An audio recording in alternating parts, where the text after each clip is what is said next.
Thank you. Shri Ayodhya Rami Reddy. Very good. கொஞ்சம் போட்டு தாக்கிக்கே. என்னப்பா என்னப்பா இல்லை ஆஃப் பண்ணிட்டாங்க. Thank you for giving me the opportunity to talk on working of Indian Railways. Ma'am, as you are aware, we are all aware, Indian Railways is considered the backbone of our country, and rightly so.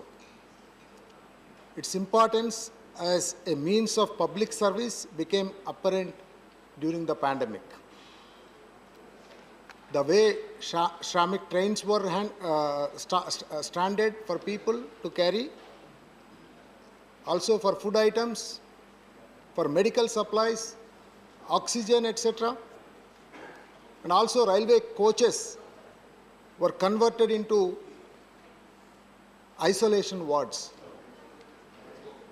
The railway employees served as frontline workers.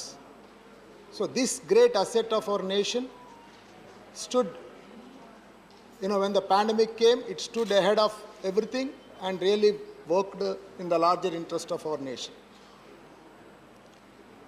75 years of our independence. If you ask me, have we really given as much to this industry or to this sector? I don't think so. We just used this asset so far.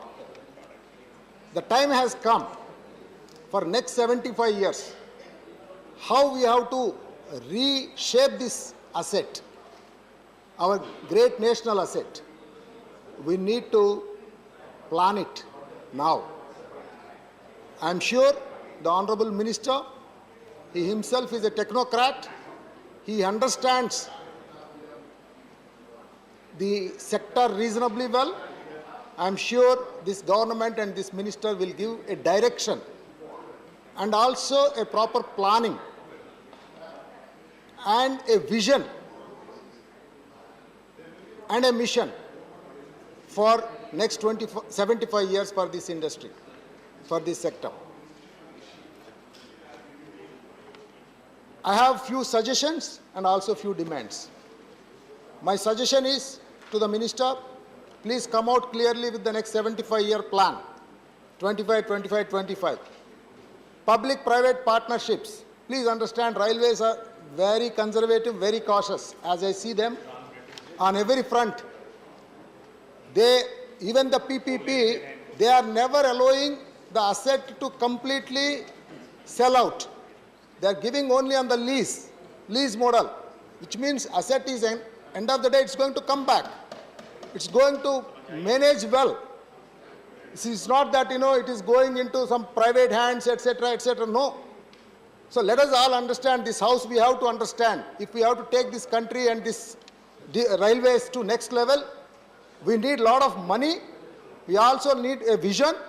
We also need the right kind of models. Otherwise, next generations are not going to spare us.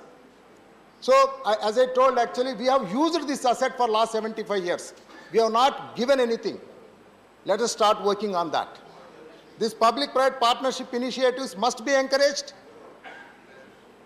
You have to come out clearly with the deliverables around the infrastructure, digitization, technology, services, and the models in which you are going to ultimately give the value to the user.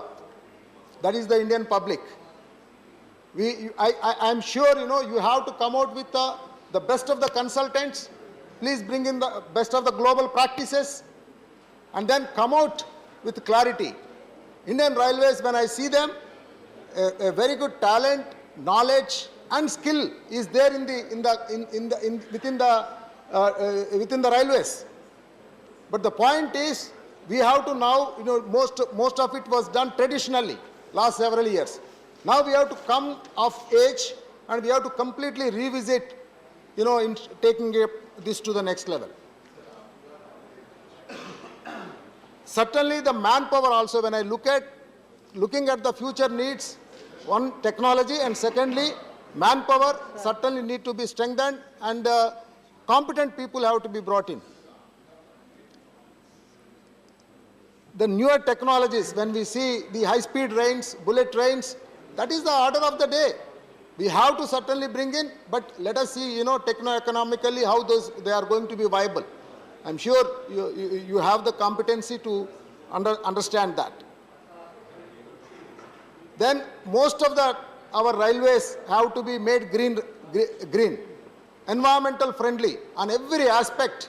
We have to bring in the strategies and operational methods to see that all the entire railway aspect, the entire integration, and also all the stakeholders around railways have to be environmental friendly.